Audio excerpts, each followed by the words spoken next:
DJ Ollah vasungirwa kuti varova mupurisa. Welcome back to your channel. Please don't forget to like and subscribe.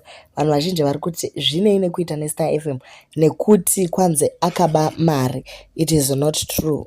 Arusungirwa kuti arovana nemupurisa mushure mekunge mota yake yadhumwa padhuze neKFC kujoina city uko ndo paitika accident. Arova nechimota cheakwa ndobva mota yake yakweshereka.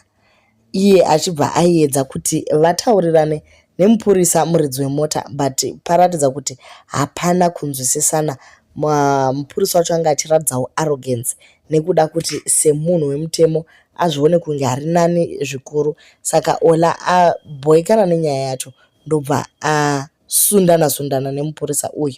Mupurisa ndobva angoti kwanze zvoni warovana nemunhu wemutemo. So ndokusungwa kwaitwa Ollah. Pari zvino ari mukati vachiri kuedza kutaurirana varimo mukati momo. Tichange tichikupai nyaya yacho izere nekuti nhasi manheru Ollah akatomirirwa kushow yake.